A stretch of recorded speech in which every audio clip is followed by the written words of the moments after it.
Brendan Martin. Doing the Becca! Hey, Hey, good Becca! morning. Hey, Yo, it is sister! Sister Friday, June Polly! 14th, 2024. Rob Brown, Brendan Martin, Sidelines, SEC Sidelines Sports Network and SECU. How dominant can you be? SEC baseball versus the ACC. It's 4-4, okay? 43 times in men's college World Series history, SEC teams have gone on and played head to head, okay?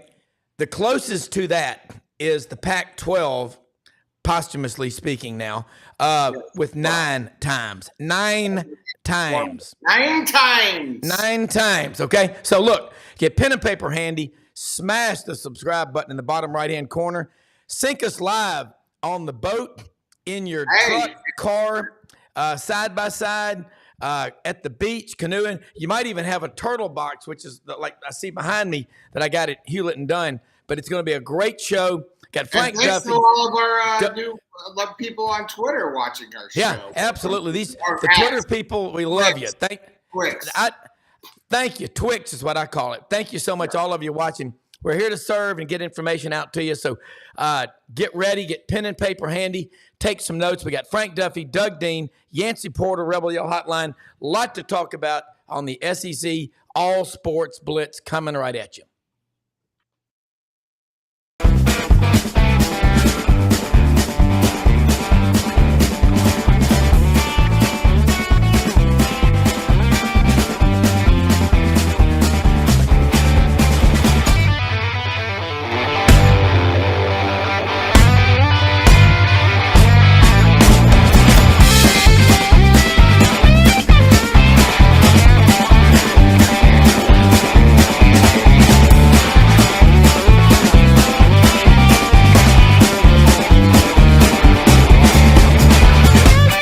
Sidelines with Rob Brown.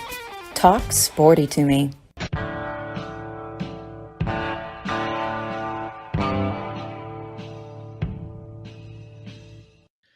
All right, Yancey Porter batting in that leadoff position. Batter. Yancey, how the hell are you down there in Oxford, Mississippi, Lafayette County, up there in the top of the state of Mississippi, or as they call it, the top of the SIP. But glad to have you on here with us on this Friday, talking a little bit Ole Miss and SEC on our All Sports Blitz. So got to ask you this question, man. I got the calendar out, the SEC schedule. We were talking about this last night on the Buddy Martin show. How fired up is Ole Miss, not only about the preseason hype and everything like that, that November 23rd matchup, that's going to be a big one down in the swamp. Do you think this schedule is kind of back-end loaded like it was a couple of years ago when Ole Miss got off to the 7-0 start? Yeah, it kind of is. I wouldn't quite say, as loaded, back-end loaded as that year there in 22, but yeah, that was ridiculous. It definitely is back-end loaded. It's a yawner, not non-conference games at home, especially they. Sorry about that. They do play. Yeah, nice dogs. No, I didn't know what that was. I thought that was a plate or a saucer twirling around. No, that's one of the dogs that just stopped over the food bowls and feed me some more. But yes, it's kind of a snoozer in September that they play Wake Forest on the road, and that would be definitely one that you got to keep your eyes open for. The LSU game is where it really starts, in my opinion. Yeah. Is there any reason at this point, anything offense, defense, special teams, and I know you're going to love this one, for any widespread panic among the Rebel faithful?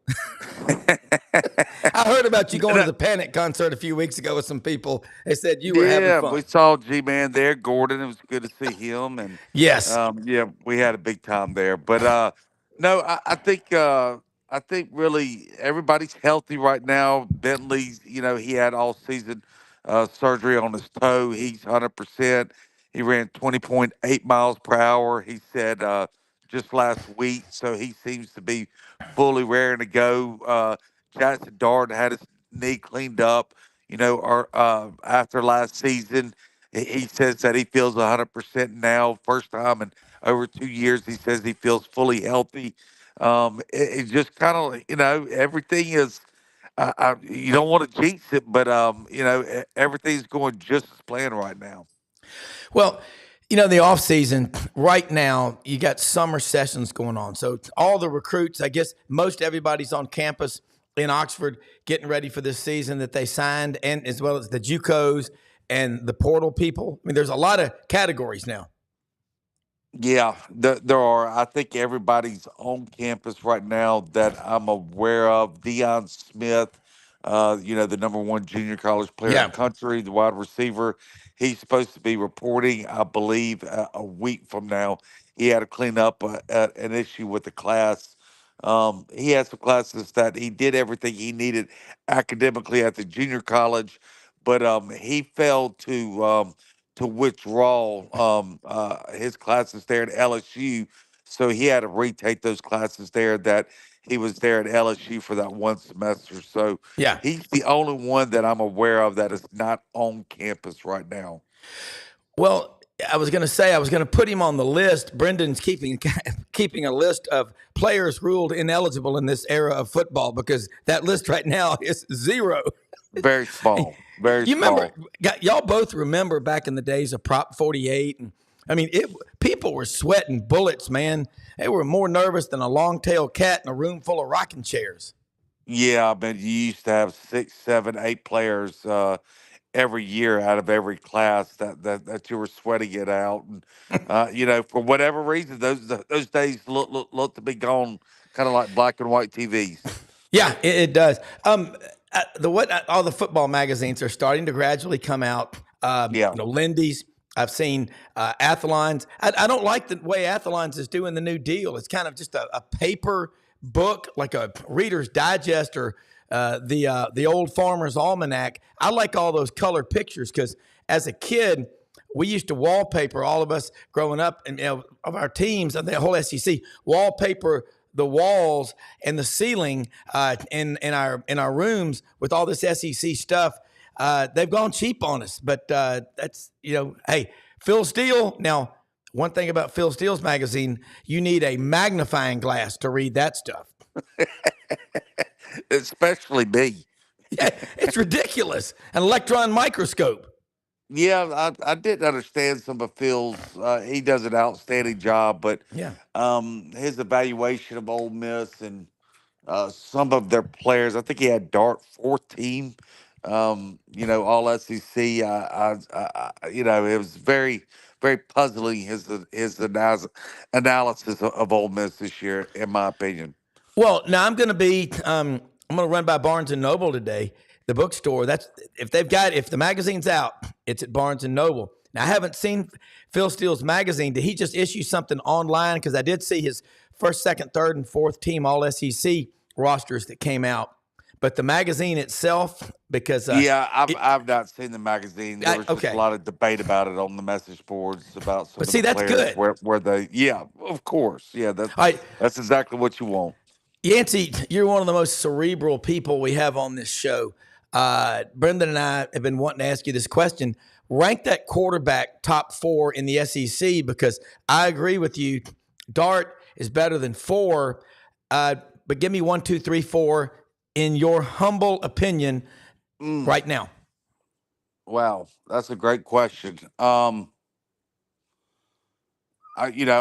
still got to go back. I really like the way that Yeah, back just developed that second half of the season. It was amazing to me the way that he developed that second half of the season, kind of like we saw from Daniels 2 years ago, right yeah, at LSU. But when he just really took off last year, obviously won the Heisman, but you just saw it that year before his junior year there at LSU.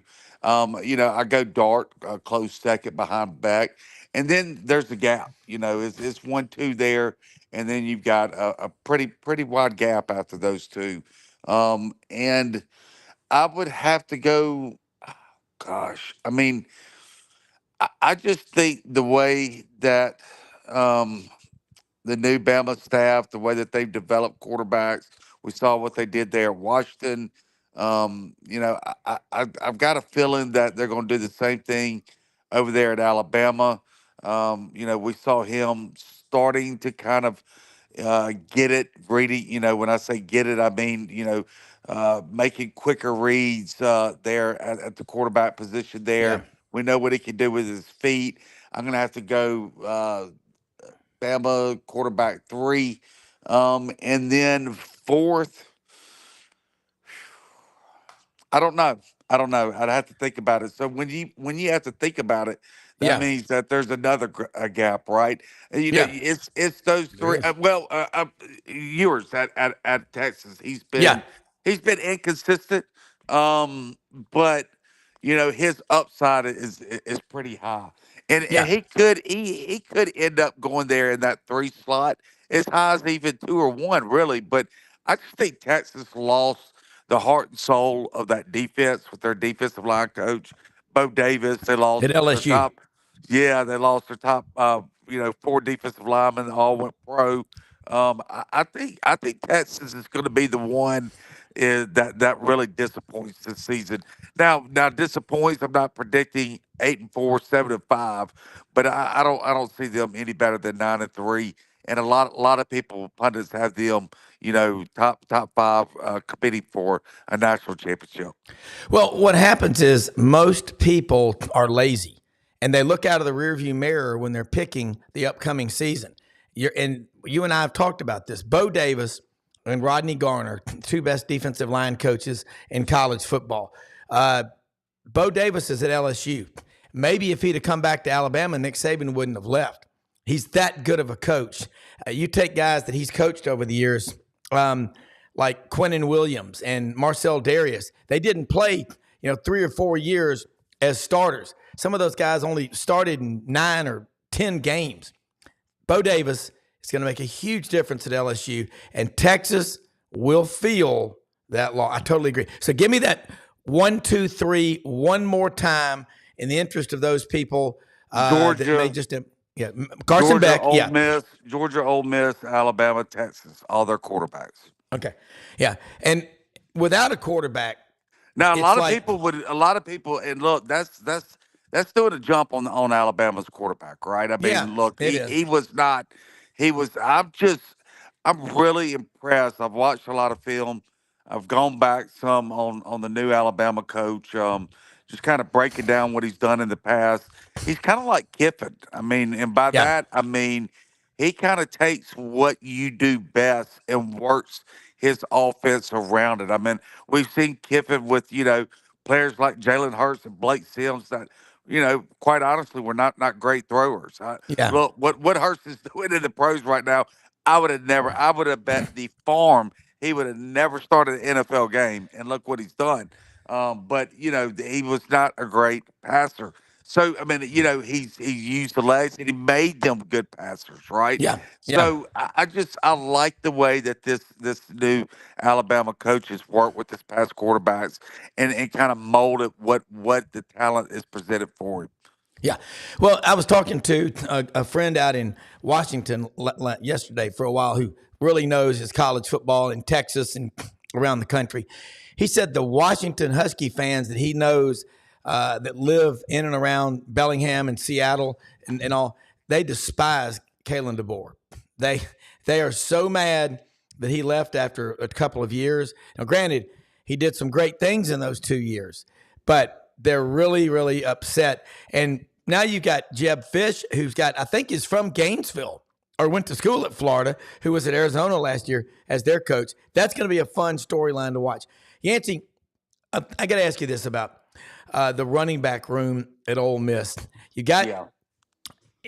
10 years ago, we'd be talking about a stacked running back room. Now we talk about stacked wide receiver room. But what Ole Miss needs, in my opinion, is to dominate on the line of scrimmage. To talk about the running backs and the guys blocking for them. Yeah, I think what they're gonna do, and look, I mean, this is not by design. Before, of course, they would have had loved to have someone like a Quinshon Judkins talent there, where you really lean on him and kind of give a dose over there to Bentley. But Bentley is now that feature back, but I think they're going to go back to the three-headed monster and really kind Oh, of share the ball around yeah. between those three, not tire out. It seems like they got like 24 running backs now in that room, but They do. I mean, it's kind of crazy. It's like you thought it was over, pursuing running backs, and the next day there'd be another one, and the next day there'd be another one. But Bentley and Parrish are gonna really be, the guys that are gonna lean on. The those are guys that been trusted. But you got to remember, Parrish played at Ole Miss for 2 years Yeah. before he transferred to Miami, so they know what he can do. And the wild card to me is Logan Diggs. Yes. He's a guy that I was really impressed with him at LSU. The question is how fast can he recover from that ACL surgery that he had back, I believe, in mid January. So, Yeah. it's a long season.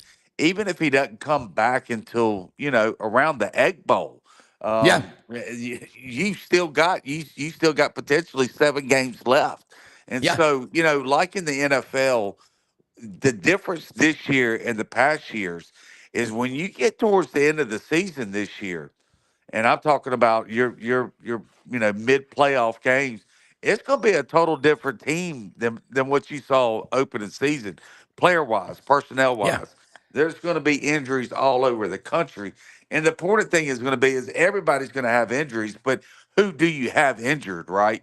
And so I think Diggs is really that wild card down the road. I know that they think he's really they're excited about where he is, on his rehab right now and where he's going to be come around November. So that's really a name down the road. Logan Diggs, there, the former LSU running back. Yeah. And I seem to, it's Ulysses Bentley the fourth, correct? Yeah, you love that the fourth, don't you? All right, I'm going to start calling. I've got a new name for him. You ready? There, I, wa- I, there was a I, there was a I, band that we used to hear a lot all night long at the War Eagle Supper Club in college called UB40 from Birmingham. Red 40. wine. His Yeah, new name is UB40. That's what I'm calling Ulysses Bentley the fourth. you love the fourth. You I like just saying do. the fourth. I do. It's cool. Bentley the Yeah, fourth. Bentley the fourth. Yes.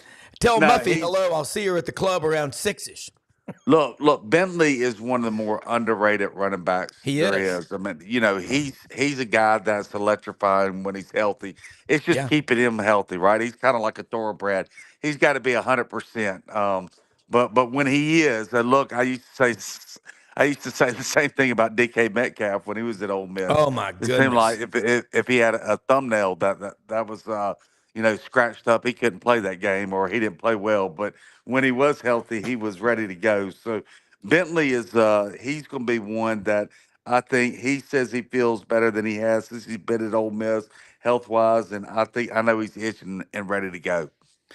Yancey, you like going to the beach. All of y'all do. Look at this new Sure. thing I got. It's called the Turtle Box.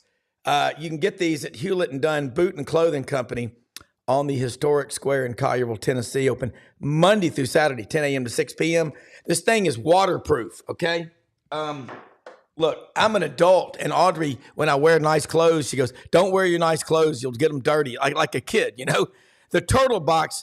I don't think even the adults can screw that thing up. As long as you click the top, the music on there is unreal. You could hear the Widespread Panic. You could listen to the Grateful Dead, which, by the way, there's a Grateful Dead channel that I listen to when I'm driving. I'm not a Deadhead. I don't know all their stuff. Row Jimmy Row, I like that. I like Ripple. It's very calming. Tennessee Jed. I mean, I Hey, think there's a lot of dead songs you'd like. yeah, there's some really good songs, but Yancey, I'm going to tell you. But get you a Turtle Box, people, and also all the boots, 25% off through Father's Day. So get out there today or tomorrow. All the boots, over 7,000 pairs at Hewlett and Dunn, and they've got duck heads, Filson. They've got tons of stuff on sale right now. These Acres Down South shirts of all these SEC, ACC, and Big 12 schools. Yancey got Mr. Go Tigers, go Tigers, Frank Duffy on here with us right now. Yancey Porter Rebel Yell Hotline. Frank, you want to say hello to Well, I was going a to good give man Yancey? I was going to give Yancey a nice hotty toddy till he started talking about Logan Diggs. That's the first thing I'm hearing when I get on. I mean, come on. It's bad. It's bad enough I'm sitting out here on the Pacific left coast, which, by the way, I don't think the Turtle. God knows what they be playing from it out here. This is a bizarre place out here on the coast of Oregon, man. It's some crazy thoughts going on out here, man. I'm telling you. Rhonda and I decided that we're going to come up here. She's always wanted a bucket list to see, how beautiful the coastline is of Northern California and Oregon. Wow. I've got about 3 more days of this, and I'm getting back on a plane. I'm going to go sit at the Gulf Coast where I fit in much better with my SEC hat. Yeah. Oh my gosh, Oregon is. I've been dying to get out to Oregon. I'm jealous, actually. Frank, how is the LSU running back room? I mean, Frank Wilson down there is kind of like Derek Nix was at Ole Miss. I think Derek was at Ole Miss for about 147 years. It feels like that Frank's been there that long too. Yeah. Is he still the running back coach down there, by the way? Yeah, well, here's our problem. It's not the coaches. We've got a vacant room right now. You talk about Logan Diggs leaving. I mean, we went from one of our absolute strengths, which was 8 men in the running back room, 8 really good, capable running backs, down to 2. Now, I think Caleb Jackson is going to be the man. I think this kid as a sophomore is going to be phenomenal. But thankfully, John Emery came back out of the transfer portal. And it was kind of funny. Rhonda and I were at the LSU graduation to watch our daughter walk down the aisle with her degree. And there was John Emery getting his degree about 5 people ahead of Ryan. So I wound up, my camera was already, so I took a picture of John who was coming out. And he got a wonderful applause, even though LSU knew he was, our community knew he was transferring. Got a wonderful applause. I think our applause actually got him to come back. I think he rethought it, realized that there was a lot of love at LSU, and came back. So that was a huge help. So right now our running back room, we've only got 3 scholarship running backs to my knowledge that were on the roster. We lost 5. Logan Diggs, 1 transferred to you guys by way of Notre Dame. I'm telling you what, sometimes, honest to goodness, you can't tell where a kid is and where he's going. I mean, hey, if you like a kid, hang on. He might be coming to you by next semester. That's what it's like right now.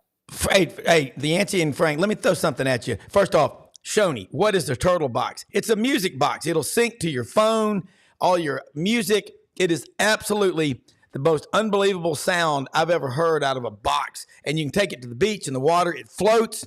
Just close the little, seal it, and it's unbelievable. It is the most powerful music box I've ever done seed. All right, here's a question I gotta ask both of y'all. And Frank, you just brought this up. I love that point. As fans, we've got to be telling our student athletes, and you pick the sport, how much we love them being at our school. When you see them, go up and say hello, introduce yourself. You might be able to help them get a job. I think the biggest problem is that there's, and you watch Daddy Ball as a kid. There was a handful of kids that the moms and dads, took care of, but they didn't develop the people behind them. And a lot of those people just gave up on sports in general. Now, you got to hearken and hunker down and be tougher than that. But we've got to be telling them, hey, man, stick it out. Even if you don't make it, I'll help you get a job in your profession. Oh, absolutely. If you think we need to be doing that. I mean, where people act like you don't have control, you will get out of life what you accept. I promise you. Frank, that's I have not heard someone say that. Then that reminds me also of when Eric Ramsey walked across to get his degree at Auburn, and his wife flipped off the crowd. That was really classy. He will not get many jobs in the state of Alabama. well, look, I mean, to Yancey's port, Tommy Robinson and Brian Kelly and Frank Duffy, we all better be recruiting. Look, I'm taking credit for Sean Washington coming from Georgia because I'm flying back. My daughter was in a ball, so I had to go back to New Orleans. we had a ball the night before the SEC championship game when LSU played Georgia 2 seasons ago. So we had a ball that night. So I had to fly back early the next day.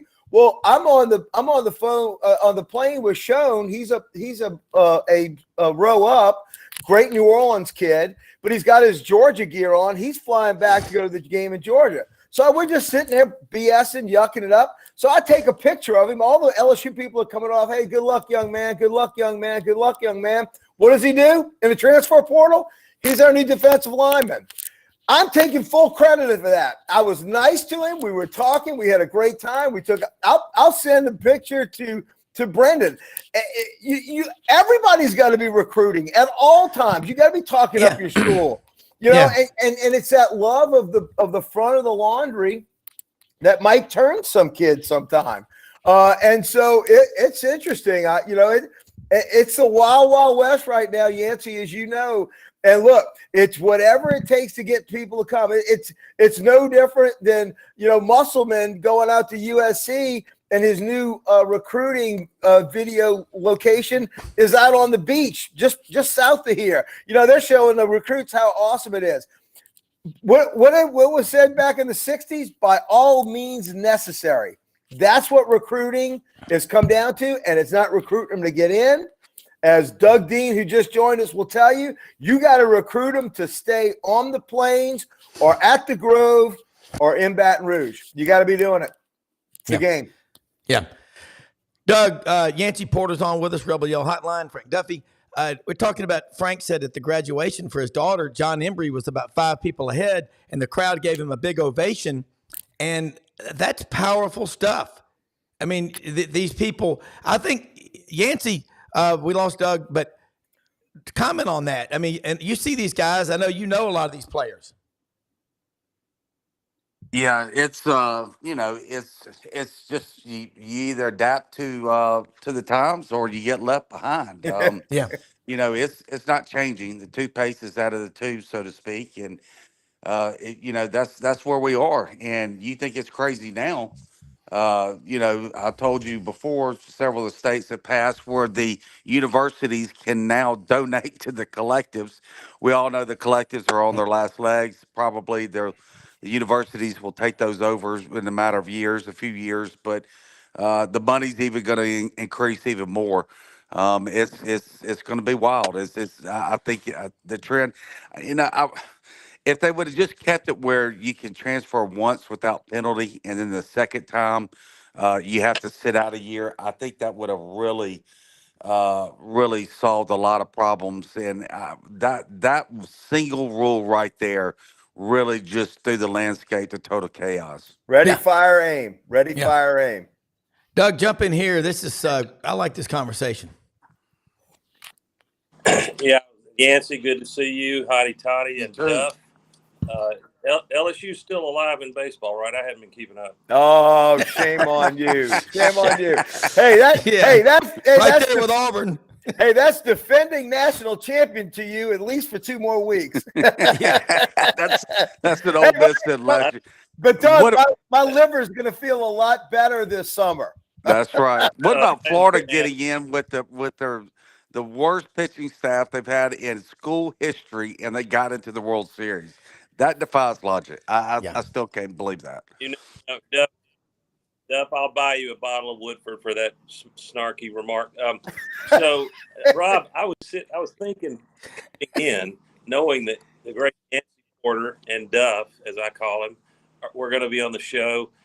Never has there been a better time for me to talk trash in the summer about Ole Miss and LSU. Auburn does not get to. Yancey, why is Ole Miss dodging Auburn this year? Y'all got a big enough target on your back, I guess.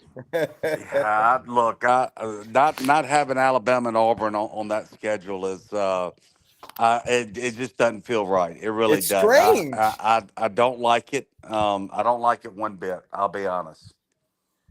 Well, I have. I have been effusive. Doug, I have been effusive in my. Sorry, go ahead, Duff. No, I'm walk on you. Go ahead, Duff. Yeah, I'm sorry. We keep time. I think I'm on a lag. I think I'm on a lag here out on the Pacific Coast. It's 3 hours is a little tough, right? It's a little tough. No, I was just going to say, to Doug's point, it was so bizarre. I mean, for every other year, my RV literally could drive itself to the corner of Lem Morrison and Donahue right outside of Auburn's campus. And I'll never forget, Ron and I were sitting there driving I think we were coming back from California when the thing had the blowout. And I kept saying, okay, so we're going this year. And of course, we're going to Auburn. I was talking 10 minutes about preparing my Auburn road trip this year before it hit me again. Hell, we're not going there again. It's so bizarre. The ritualistic, not from just a game standpoint or a college standpoint, but from the fan standpoint. We're used to our twice annual trips. Yeah, for Ole Miss and Auburn and Alabama not to be that round robin, that bloodbath that Ole Miss used to have to go on with Auburn and Alabama, and then of course Alabama and Auburn. We've kept our rivalry with Ole Miss, but not having with Auburn, it doesn't seem right.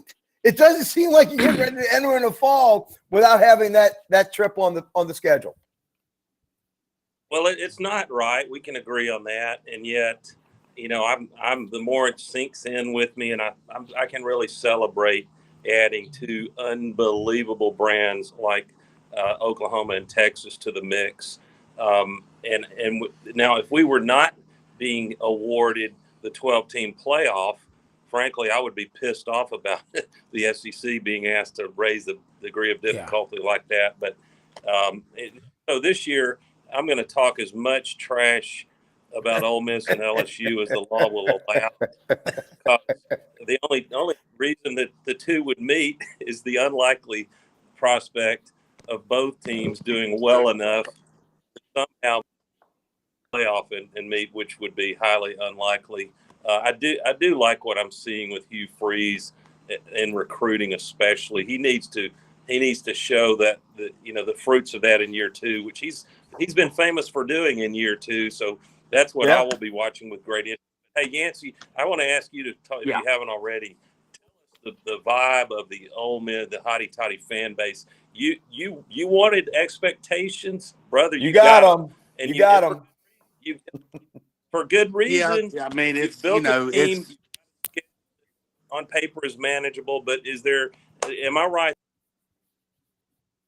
that average Ole Miss team playoff or bust? Is that fair? Oh yeah, and to me, honestly, you got to do something once you get in the playoffs.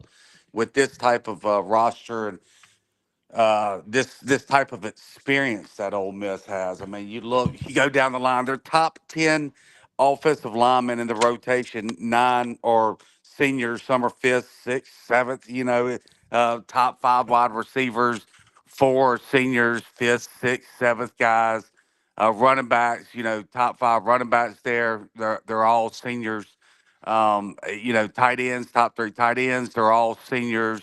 It's just it's not only the talent, but how much experience all these guys have. Yeah. So, quarterback, obviously, he's in his 4th year. You go down the line, the guys that they're leaning on are guys that are proven winners and have a lot of experience, a lot of snaps. So, yeah, it's not only getting to the playoffs. I'm sure some Ole Miss fans would just be satisfied with that. But I think for the majority speaking, you got to do something when you get in there, at least get to the semifinals. Yeah. The stars are more aligned now than ever. You have to go back before the Morning Star was seen over Drew, Mississippi for all the positive setup that Ole Miss has this year.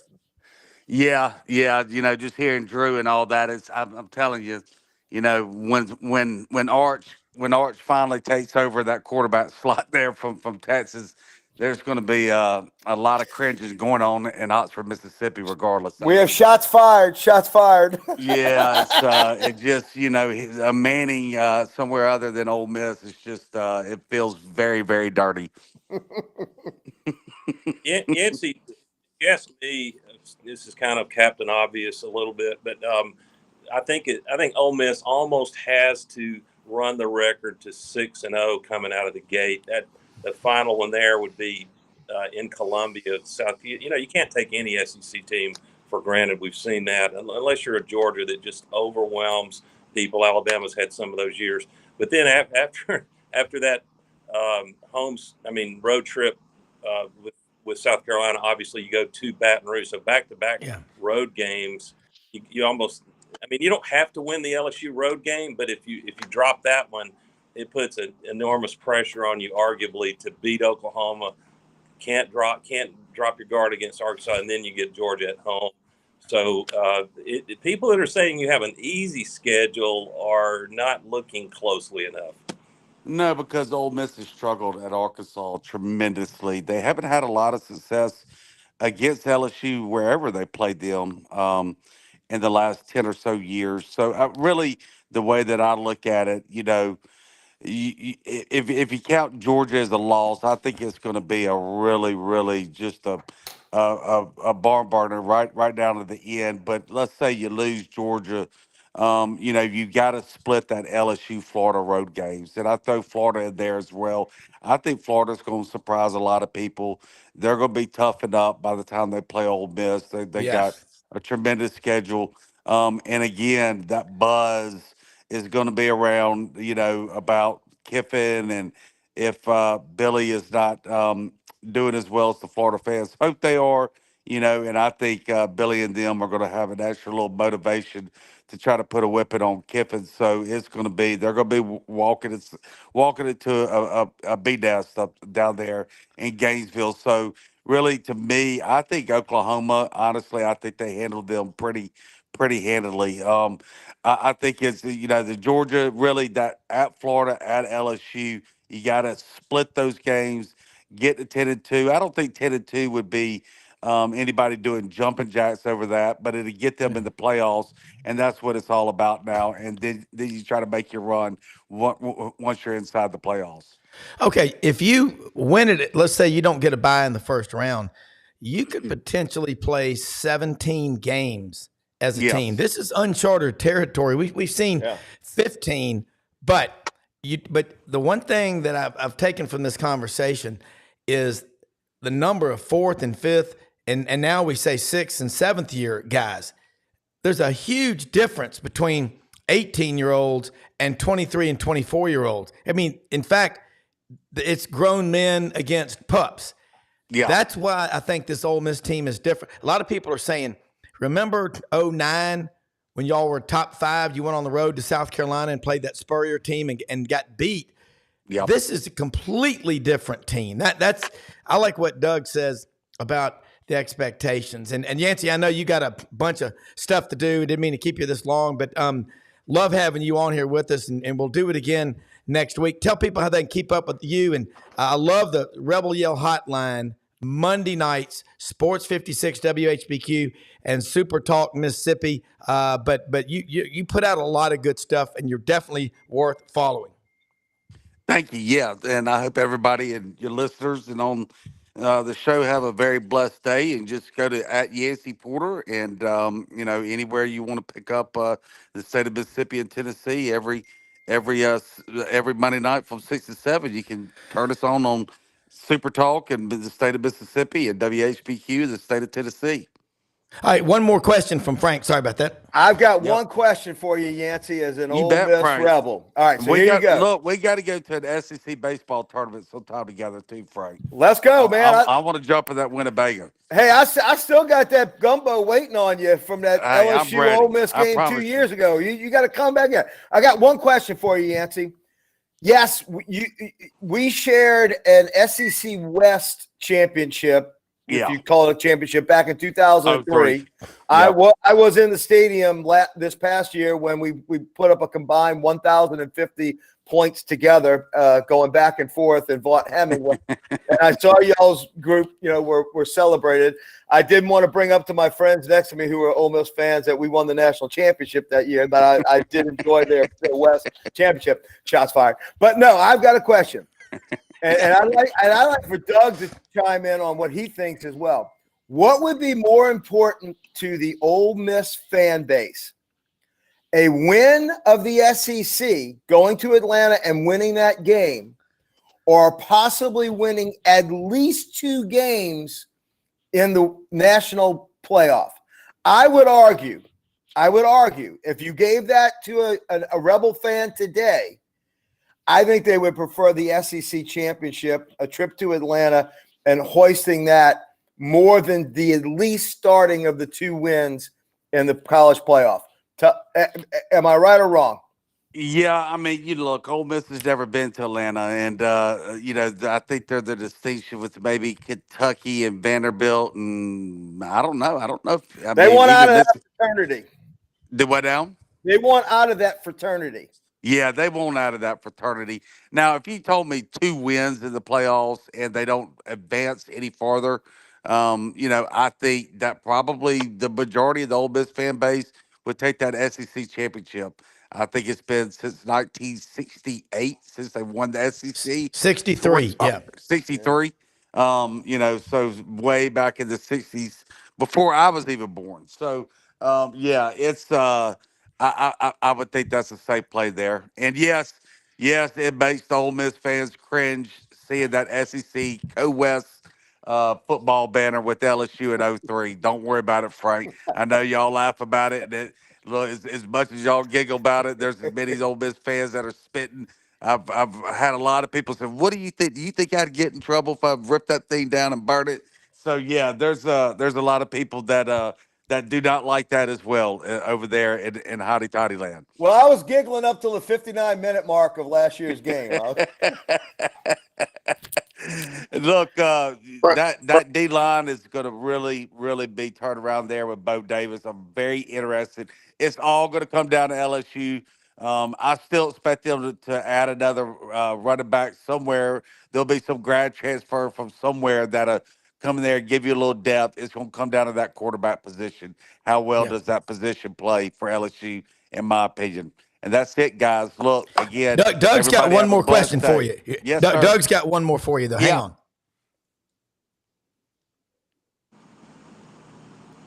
Doug, go ahead. Doug has a question. You there? Doug, yeah, we're here. Yeah, the audio's been infuriating. It's probably on my end. I'll try to figure it out with Brendan later. But now that Yancey's gone, it sounds like we've got a clean connection. So maybe it was on his end. Yancey, you there? I'm still here. I'm still here.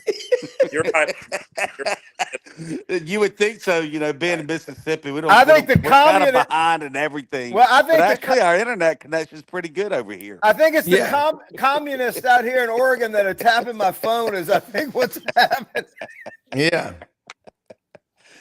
Well, what I was saying, your hypothetical of what would Ole Miss fans as a majority prefer, that winning an SEC championship game or making a couple of game run in a 12-team playoff. And I think that if they win the SEC championship, I can't see a scenario they're not in the 12-team playoff. Oh, yeah. So I dispute the premise of your question. Why not, like that little meme with the cute little girl? Why can't we have both? And so I do think I don't want to suggest that Ole Miss and especially Lane Kiffin are not gutty and courageous and they will take on any comers. But I would advise any team against a rematch with Georgia in Atlanta if you can help it. Might be the easier way in. You're right, Doug.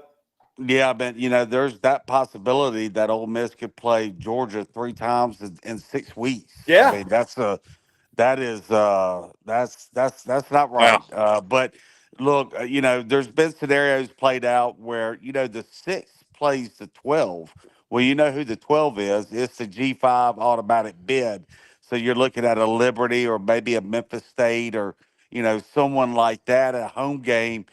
I'm not saying that the 6th seed would lose that game, but it's very highly unlikely. So if you excuse me, a 5 plays to 12.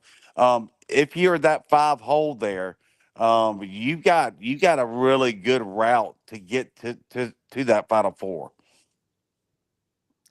Yeah, I just think right now the thought of 16 or 17 games, like Doug and Frank have alluded to, that right there, you better have a lot of players. And all these guys that are leaving, if you don't have 5 or 6 running backs that are good to go, it's not like it used to be. You maybe 2 or 3 could have gotten you through it, but not those extra 3 or 4 games. This This is going to be very NFL-like. It's going to be survival of the fittest, last man standing. Yancey, awesome stuff. Let's do it again next week. Thanks for going along with us, okay? Thank you, guys. God All bless. right. You bet. God bless you. Have a great day. Doug and Frank, those are both great questions. I know a lot of Ole Miss fans, a ton of them.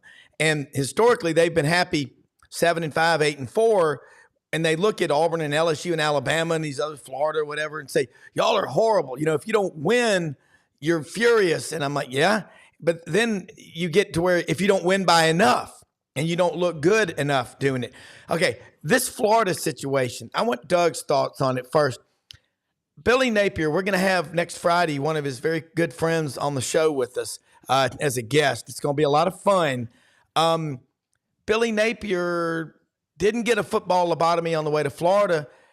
They fired Dan Mullen because he wasn't recruiting, and there were lots of problems. And I'm not saying this because we got we got all the fans listening to this show. But Doug, kind of make some sense out of that as only you can because you're a great writer.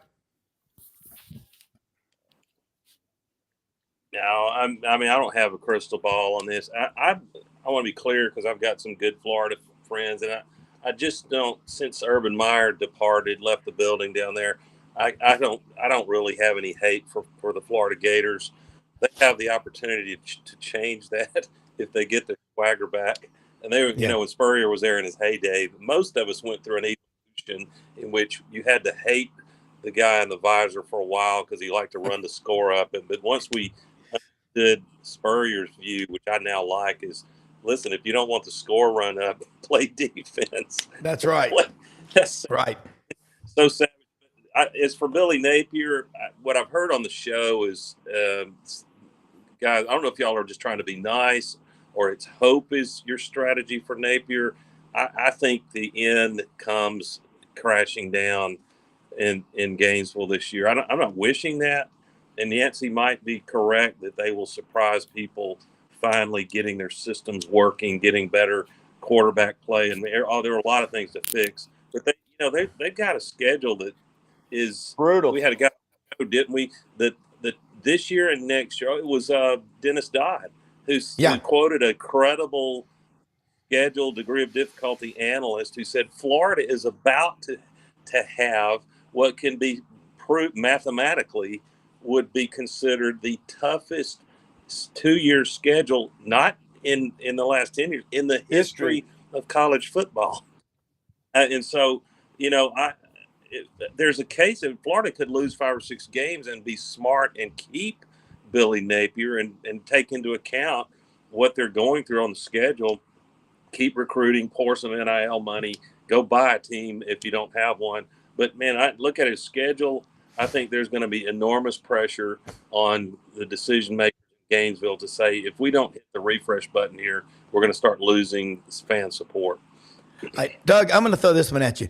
Compare Brian Harsin, arguably the worst hire in the history of hires. Okay. Terrible fit, didn't believe in recruiting, didn't understand the South. Okay. After Auburn didn't even give him 2 years, which was 2 years too long. And that was a spite hire by Alan Green as kind of a, up yours to the Auburn boosters. And that was disgraceful. And you know what? Alan Green ought to be ashamed of himself for doing that. But I'll tell you what, I think that if you look what Tennessee did after they got rid of Fulmer. They had Kiffin for 1 year, 3 years of 3-star Derek Dooley, 5 years of Butch Jones, and then the Jeremy Pruitt deal. I think Florida would be, and I'm not saying this just because Brendan's a Gator. I think you're crazy. The guy's recruiting. Now, maybe some people say he might just be one of these guys who's a great recruiter who can't coach. But he's got to get a staff together. He's got to get an offensive coordinator. There's some things like that. But I would be this schedule, this is a term Roman Harper used on the show Wednesday. He said he and Cole Kubelik, they were talking about the schedules, and it's a term they use called logo fever. You look at the logos out. Here it is, June 14th. Things are as they are. But by the time they play each other, Doug, I think things will be different on both sides. And for Florida, their quarterback room with Graham Mertz as the starter with DJ Lagway pushing him, that's a dynamic right there. That's a wild card because that makes the whole team better when you've got legit competition. Well, sometimes the very difficult decision to renew a contract, or fire a head football coach, it's not as straightforward as what were the wins and losses. Our standard is to win. It used to be to win the SEC East or West and play for a conference championship. That's out the window now. So I think it's possible with Florida's schedule that the calculus could look more like in November or December. It could look more like, did Billy win every game he was supposed to win? Yeah. And I've said it before, circle October 5th, and I would never rehire Gus Malzahn, but in a one-game elimination, Gus is a dangerous coach. We've seen it. We've seen it before. He'll pull some crap out of his rear offensively. So that's a dangerous one. But Billy's got to win every supposed to, and he's got to get a signature win. I think he can have 4 or 5 losses and get another year. But where on that schedule, whether it's opening Miami, that doesn't really ring any bells for me. Beating Tennessee and Knoxville, you're not going to beat Georgia and Jacksonville. If he beats Georgia, he's back. But yeah, but I think he's got to have. He's governor. Don't lose. Don't lose any that you're favored, and get at least one signature win. Unless he drops 6 or 7 games, then the turn out the lights, the party's over. Yeah. But to your point, Doug, sing that. I can sing it. Yeah, sing it. But to your point, Doug, you're exactly right. The ones he's. By the way, wasn't that the greatest thing on Monday nights when he just launched into that? It was awesome. But to Doug's point, you're right. The ones he's supposed to win, that might be 6. He's supposed to lose 6. So if he wins the ones he's supposed to win, it's still not going to be an impressive number. And you can just hear those Bull Gators up there, up in that frosty, nice, air-conditioned upper suite area of Ben Hill Griffin Stadium. Yeah, it's going to come down to how many times a couple of them Bull Gators slam on their cocktail table, and if their bourbon goes off, of whether they're going to keep him or not. And let me tell you something. If he's sub 500 going into that Florida State game, and Florida State they hang one on him, he's done. He's cooked. There's no. I don't think there's any way he comes back from that. Yeah. Underneath 500, and especially if it's a couple games underneath 500, I just don't see them carrying it. And look, I think it'll be a wrong move, because what are you gonna do? What's the old saying? You don't fire the guy until you know who his replacement. Who's gonna go to Florida? That's a grease fire right now. Well, it's a great job, but if you keep doing it every 2 or 3 years, granted, Auburn pulled the plug, but they waited too long on Harsin. He damaged Auburn big time. Gus wasn't recruiting offensive linemen, but Harsin just was the most alienating personality. Imagine, I know a donor who told me he was on the field before the LSU game. In Auburn. Their family gives a lot of money to Auburn. Harsin didn't even come over and meet him or thank him. And that man went over to him and said, to his face, he said, "This is why you ain't going to be the coach here next year, buddy." Y'all beating us in Tiger Stadium was probably one of the worst things that could have happened. It prolonged it for I want Doug's response 3 on months. that one. Yeah, Doug. First of all, Rob, I love you, Rob, but you're pissing me off talking about Brian Harsin on a Friday. I'm sorry. That was 2 years ago. Let it go. I will not come on this show if you talk about Taterhead. All right, I'm not doing it. He's from a kind of a legendary OC from that big monumental upset of Oklahoma, and we now know that was the head coach making some of those calls, because Brian Harsin in an Iron Bowl that was there for the taking, 2021, it goes to overtime. He's got a chance to have a 2-point conversion call, just like in the Fiesta Bowl, and he didn't have the spine with an injured quarterback, TJ Finley, who wasn't very good anyway.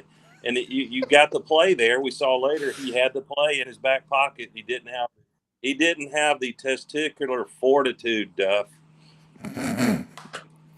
I can't argue with that. You're exactly right. That was such a bad fit hire, and honest to goodness, everybody knew it. Auburn people knew it when he was hired. It was like, that doesn't make sense. Now, Caleb DeBoer.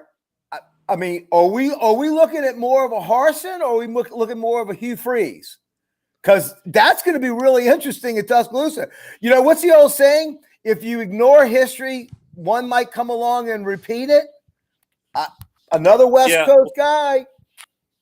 You know, is there, like I've said before, and all three of us have got some good, classy Bama friends, but probably less so Duffy. Although Atlanta's got a contingent there. You don't live in Red Stick. My good Bama friends, whose football IQ surpasses mine on many things, the overall take I'm hearing is optimism about what DeBoer can do, and what everyone admits is a high degree of difficulty, if only because you're following the GOAT in Nick Saban. And, you know, how well will Coach Saban manage it? I think he will be as good as you could ask of any outgoing head coach, because Nick is that smart and he's a class act. But I think that this year it won't tell you everything about how the chapter will be written over 3 or 4 years for Kalen DeBoer. But I think we will either see some bumpiness, a little bit of a drop-off by Alabama. And I don't mean that disrespectfully whatsoever. It's almost normal with the disruption and chaos. Some of the players transfer, like Caleb Downs, man, that is a difference maker on the defensive side of the ball. Yeah. And he won't be there. And they've got other players, I get it. But, if you look at Alabama's schedule, they finally get Georgia on the regular season schedule. But it's in Tuscaloosa. That's a toss-up game, if you ask me. You never know about Tennessee in Knoxville. Mizzou, a week later, comes to Tuscaloosa.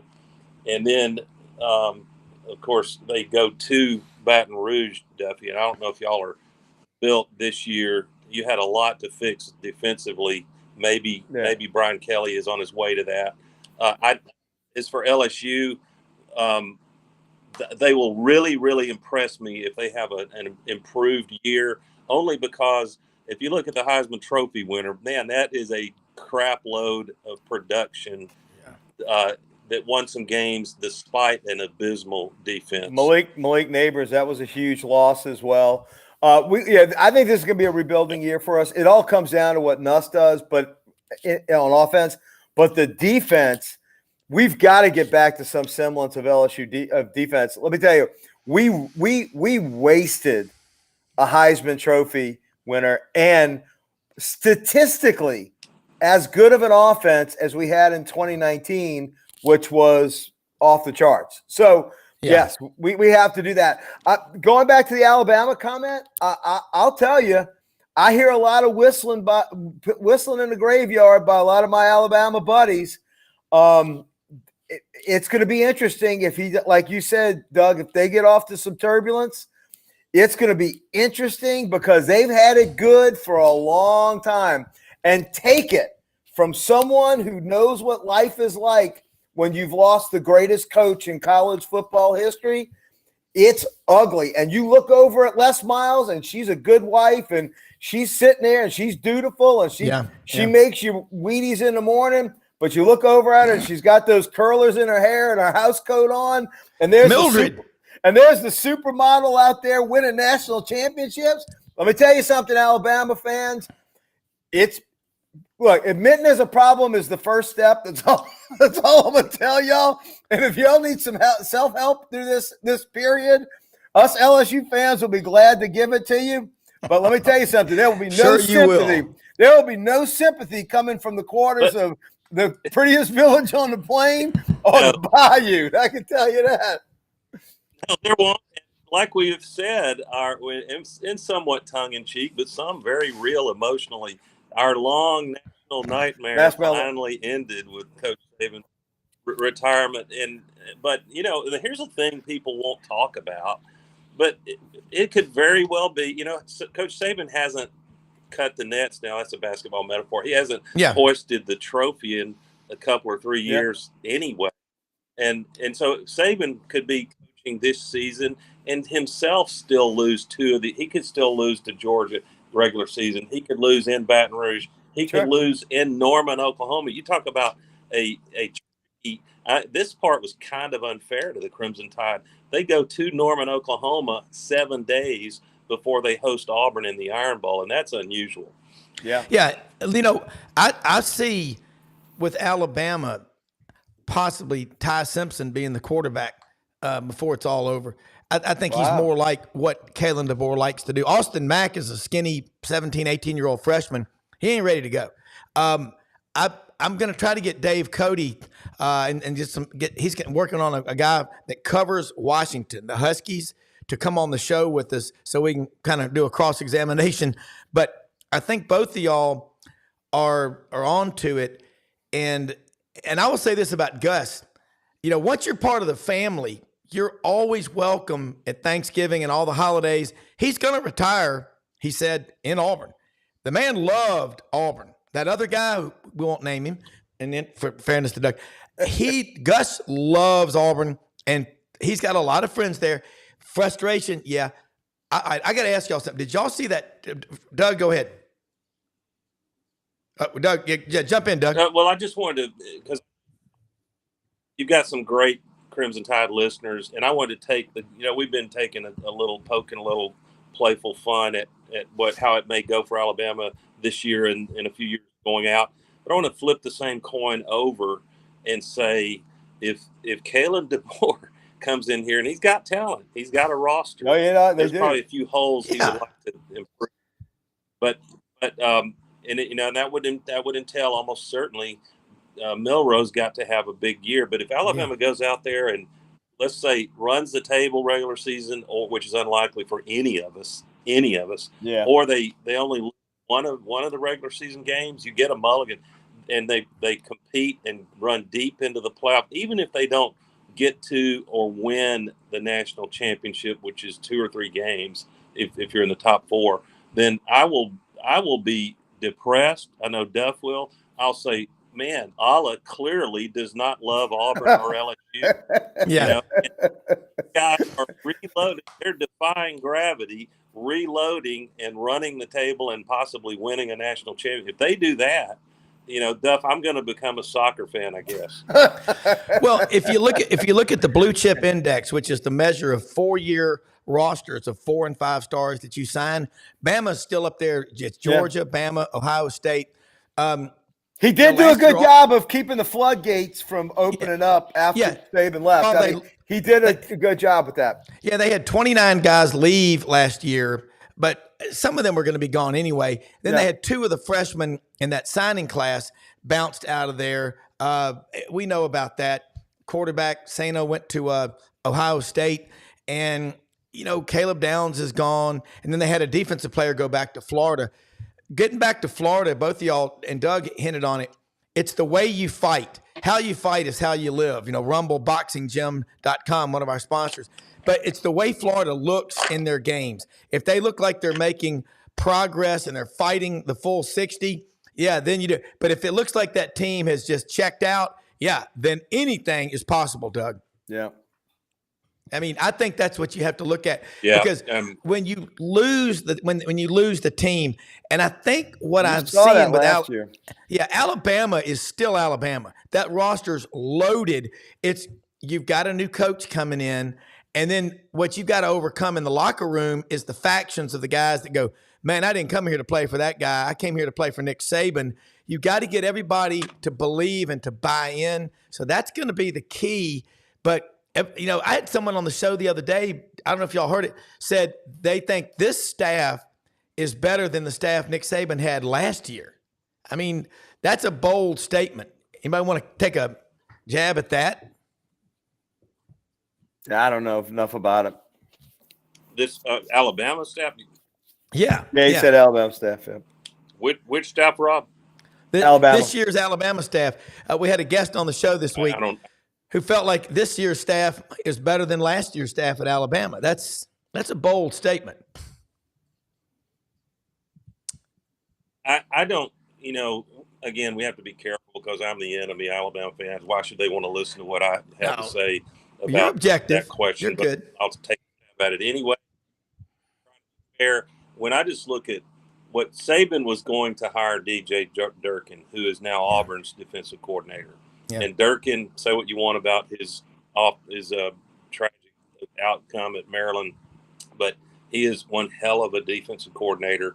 Saban doesn't He is hire, that. lousy guys. Some of them don't always work out, but so I think Alabama, the guy they brought in from South Alabama as DC, he's going to have to show me that he can coach a defense at an elite level in the SEC. In those really, it's only going to matter. Alabama will overwhelm all but two or three of their opponents, but in those games that are more small single-digit betting lines, or Alabama's even potentially an underdog in one or two of them. That's when you find out how good this staff is. Yeah. Doug, And by the way, be careful about hiring an underqualified defensive coordinator. I have a Matt little House. knowledge in this area. Oh, well, what happens if you go get a guy who's been in the NFL for a long time and they've not kept up with the changes in college football? That's a real problem because and a linebacker coach. Are you kidding me? Going to come Yeah. now, step in to be a DC on a college level? I'm gonna play the last 10 minutes or so of the show. I'm gonna play bullet point with both of y'all back and forth. Great topics of conversation. And Doug, I'll throw this at you real quick. What's more important now for SEC teams? Having a deep running back room, deep wide receiver room?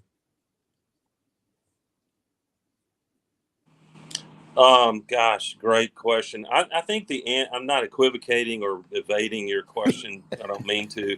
I think the answer to that lies heavily in what kind of quarterback do you have? And if you've got so you'd like to have both and be agnostic about whether you're going to run or throw the ball. There's a great Hugh Freeze quote. Somebody wanted to ask him about what kind of run-pass ratio are you going to run? Because Auburn has been seemingly scared to throw the ball, especially downfield, intermediate, past 20 yards. And his answer was brilliant, and it was just the truth. It probably sounded snarky to the reporter, but he says, I don't know that. We're running RPOs. The defense is going to decide whether we run or throw the ball. Yeah. And if they bite on if they yang this and we're going to yang that, and we got to get to the point where we're equally our quarterback and coaches. And remember, they're going to have headset.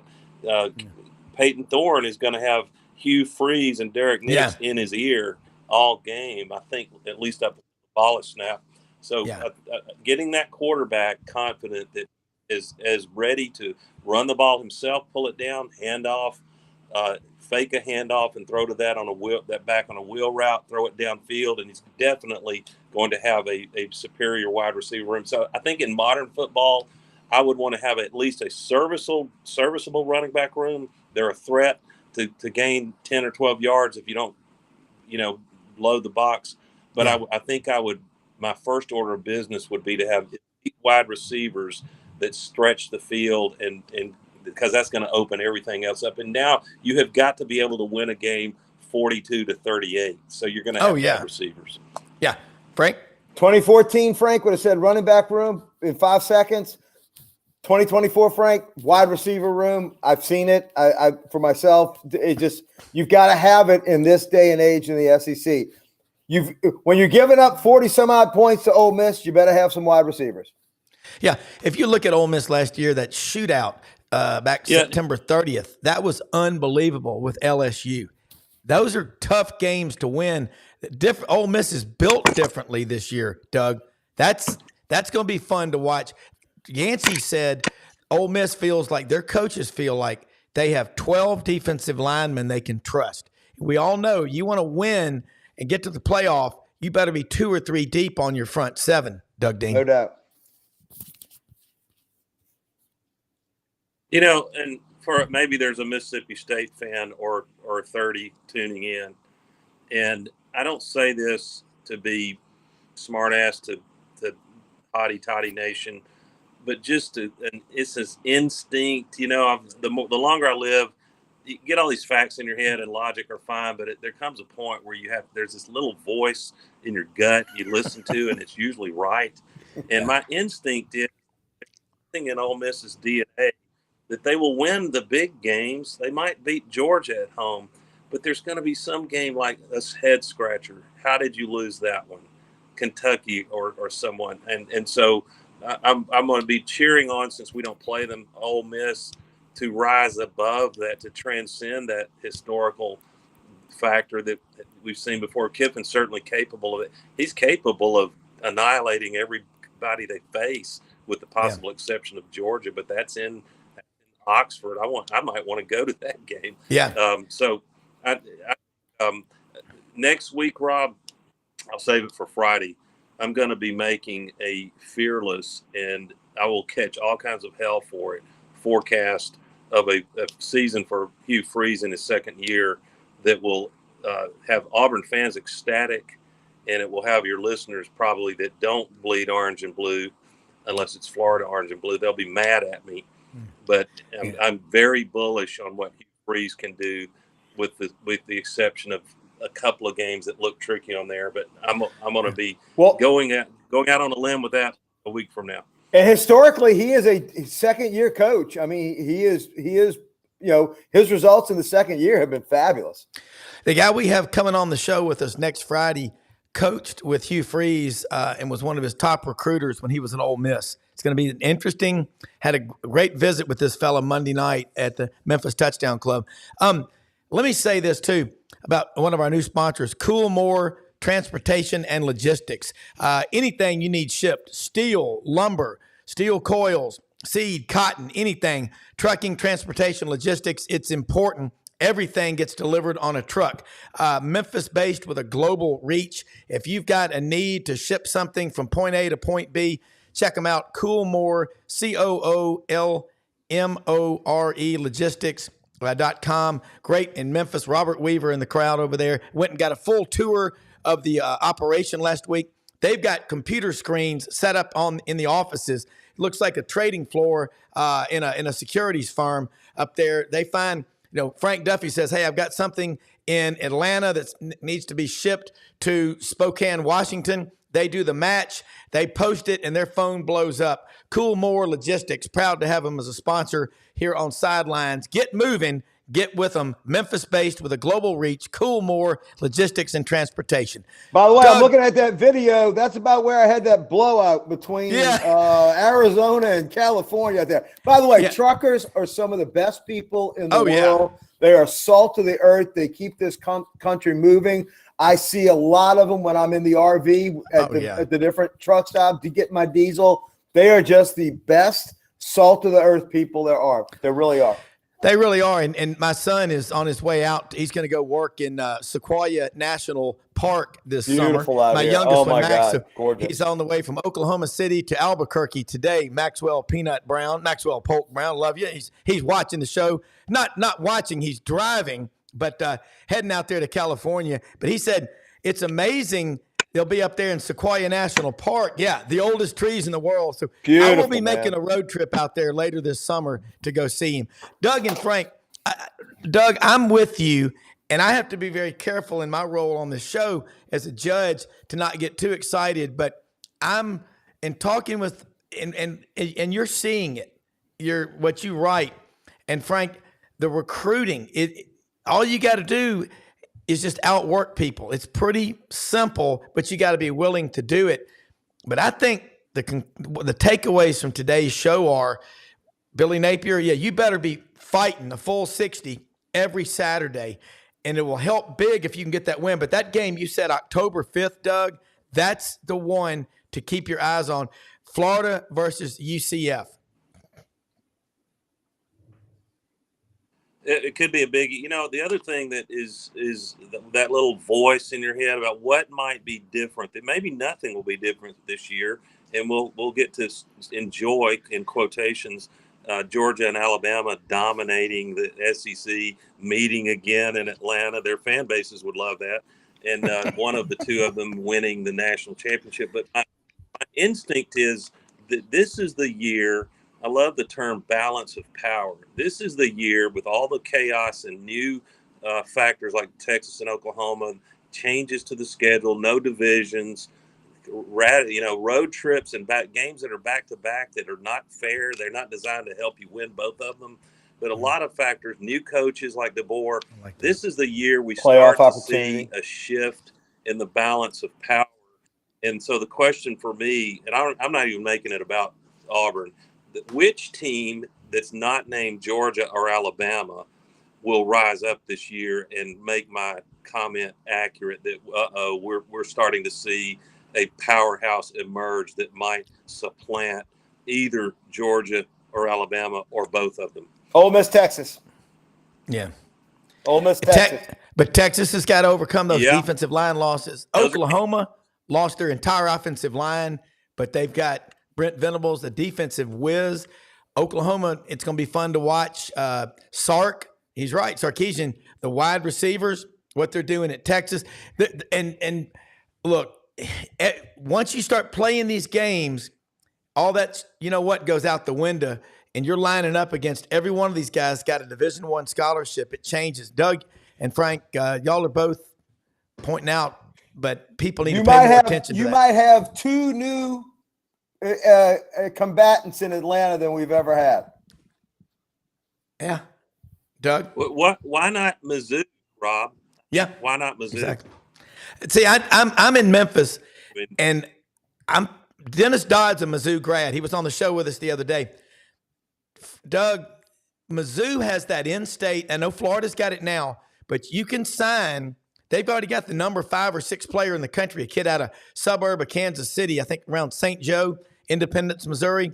I can't pronounce his name. Narwani, the edge rusher. I mean, Missouri's pumping some. Missouri, as Dennis Dodd said last Friday, they're pumping $250 million into one end zone for renovations.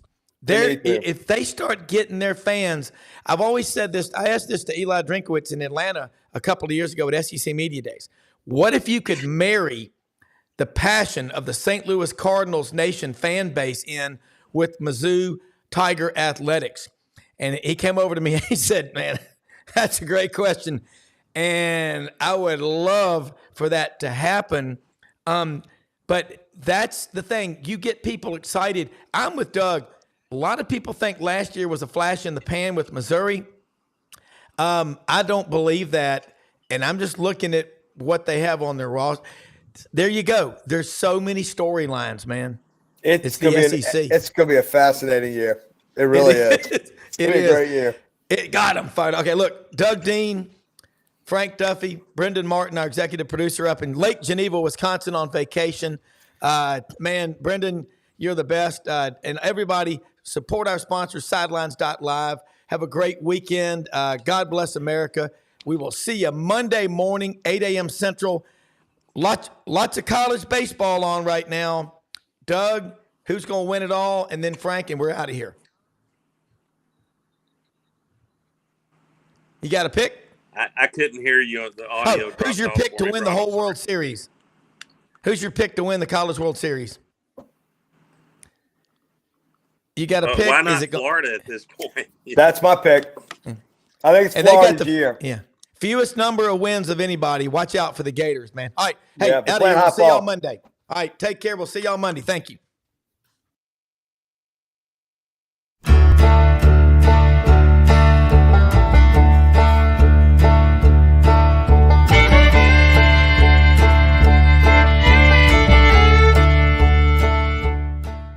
In a perfect world, you'd set a health goal and results would happen overnight. In this world, the real world, it takes time, dedication, and the right support to achieve your best self. The Vitamin Shoppe health enthusiasts are here to make sure you're not wasting a single moment on the wrong supplements. From the highest quality sports nutrition and superfoods to the most sought after trends, you'll find a huge variety of science-backed solutions for every goal. And the people to help guide you along the path to greatness. Unbelievably, every 2 minutes in our communities, a child is either bought or sold for sex. I am Ari Dickey, board member for the Nashville Anti-Human Trafficking Coalition. Join me and millions of others in our fight against human trafficking and for its victims by helping to educate the most vulnerable among us, our middle and high school students. Go to nhtcoalition.org, become a partner, and help keep our families safe, because none of God's children are for sale.